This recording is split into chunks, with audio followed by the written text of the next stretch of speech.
नमस्कार मित्रांनो, घरोघरी मातीच्या चुली या मालिकेची मित्रांनो आतापर्यंत आपण ज्या क्षणाची वाट बघत होतो मित्रांनो, तुम्हाला सर्वांना आपल्याला सर्वांना असं वाटत होतं की ऐश्वर्या ही पापी ढोंगी ऐश्वर्या केव्हा घराच्या बाहेर जाईल। तेव्हा मित्रांनो आतापर्यंत जानकीने सर्व काही तिचे कारस्थान सहन केले होते, परंतु आत्ता कुठे तिच्या अगदी या सहनशीलतेला न्याय मिळालेला असतो।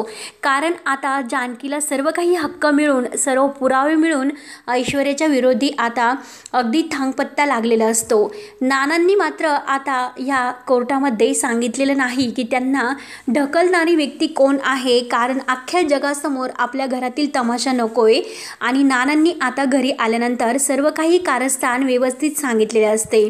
तेव्हा आता कोर्टामधून पोलिसांना आता हे अगदी नोटीस आलेली असते की काही झालं तरी मात्र आता हे जे गुंड होते ज्यांनी नानासाहेब रणदिवे यांना किडनॅप केले आणि त्यांची अशी अवस्था करून हे जे काही ऋषिकेश रणदिवे यांना फाशीवर टाकण्यासाठी हे जे काही षडयंत्र रचले होते, तर त्यामागे खरा सूत्रधार कोण आहे हे जानकीला माहिती असतं की खरा सूत्रधार कोण आहे, परंतु नाना मात्र आता कोर्टामध्ये काही उत्तर देत नाही। तेव्हा मात्र आता घरी आल्यानंतर नानांनी सर्वांसमोर आता एक खूप मोठा असा प्रस्ताव ठेवलेला असतो आणि तो प्रस्ताव असा असतो की जेव्हा कोर्टामध्ये मला जिन्यावरून ढकलणारी व्यक्ती कोण आहे हे मी सर्वांसमोर का सांगितलं नाही, परंतु आता मला असं वाटतं की नक्की ती ढकलणारी व्यक्ती कोण आहे, आपल्या घरातील ती व्यक्ती आहे, परंतु त्या व्यक्तीने मात्र आता स्वतः माझी माफी मागावी, पुढे यावे आणि आपला गुन्हा कबूल करावा।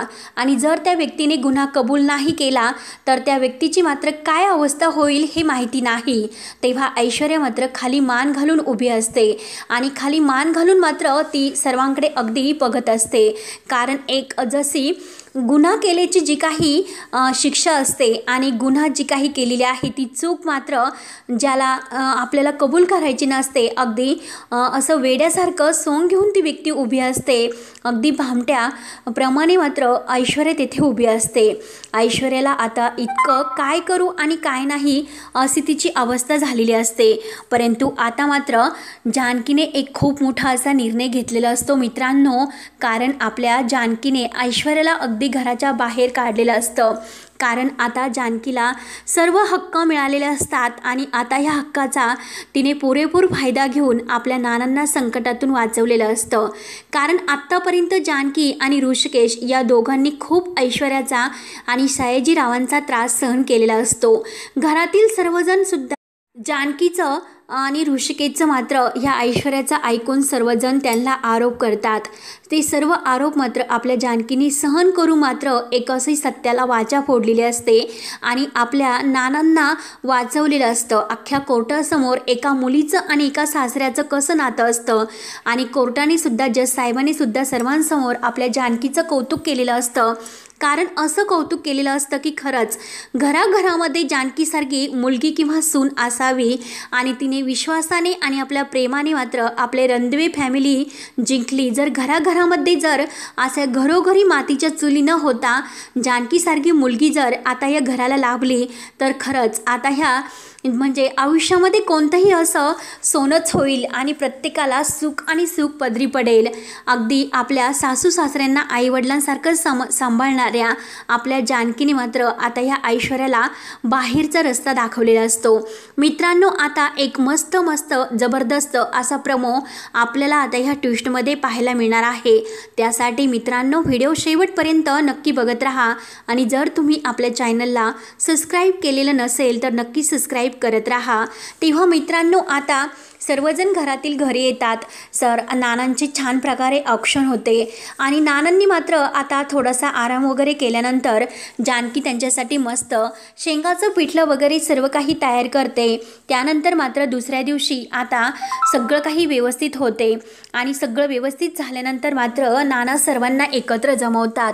विक्रमसुद्धा तेथे आलेला असतो आणि विक्रमसुद्धा आता सर्वांसमोर अगदी ज्याने हे पाप केलेलं आहे, कोणी नानांना ढकललं, नानांनी तेथे कोर्टामध्ये सांगितलेलं नाही, परंतु आता नानांना ढकलणारी व्यक्ती कोण आहे तर त्या व्यक्तीने आपला गुन्हा कबूल करावा। तरी सुद्धा आता जानकी आणि ऐश्वर्या त्या पेटून उठलेल्या असतात तरी सुद्धा ऐश्वर्याचा काही माज कमी होत नसतो, परंतु जानकी आता पेटून उठलेली असते।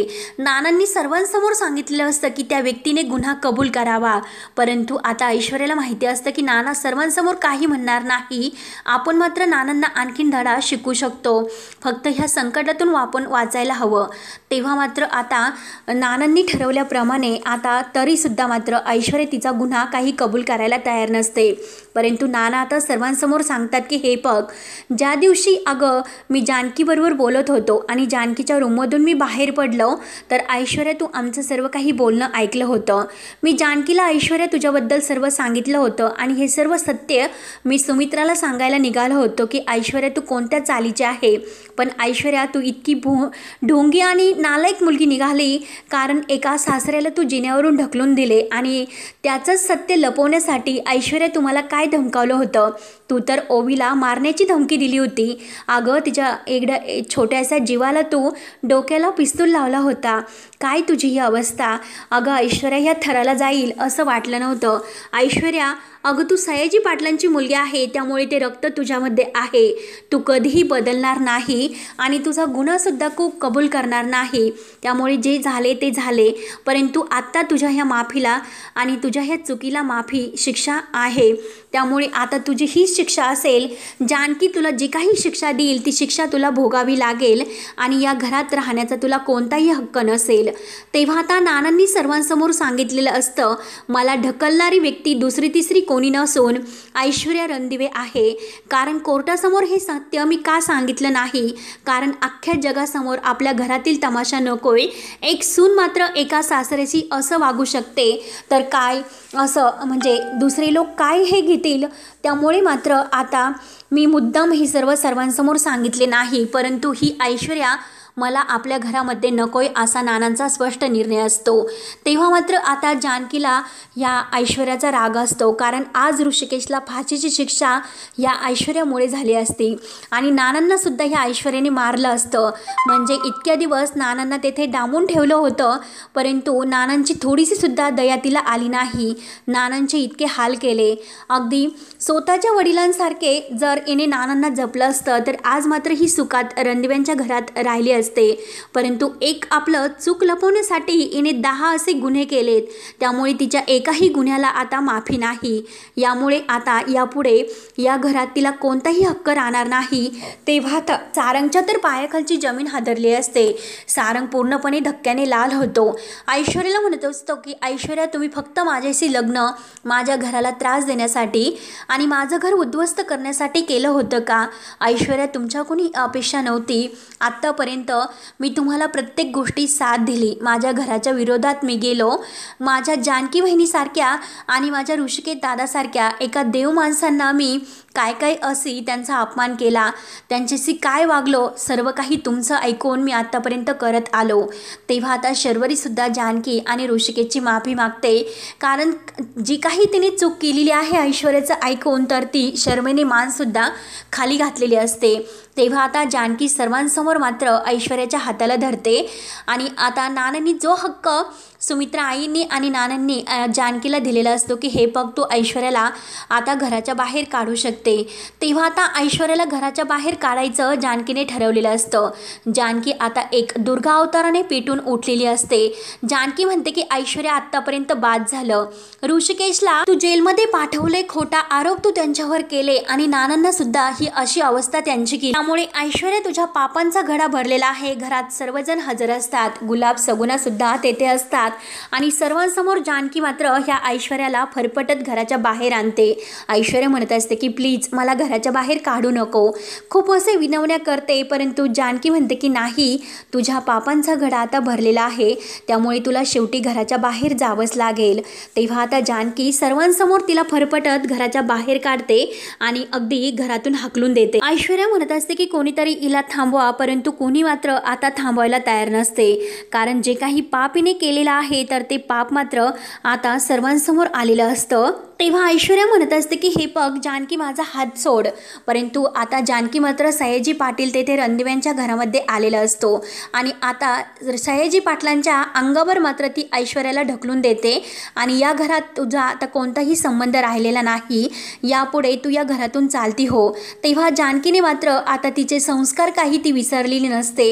एक साडी आणि चोळी देऊन तिची ती ओटी भरते, तिची पाठवणी करते आणि जर यापुढे मात्र मी तिला साडी चोळी देऊन या घरातून पाठवणी करते, ते पण कायमची. या घरात तिला कोणताही हक्क राहिलेला नाही आणि जर तिने आमच्या घराकडे परत असं डोळे वर करून पाहिले आणि काही कारस्थान करून आमच्या घरातील कोणत्याही व्यक्तीला तिने त्रास देण्याचा प्रयत्न जर केला तर यापुढे मात्र तिची रवानगी या घरात नाही तर तुरुंगात असेल आणि कायमची तिला मी जेलमध्ये पाठवेल.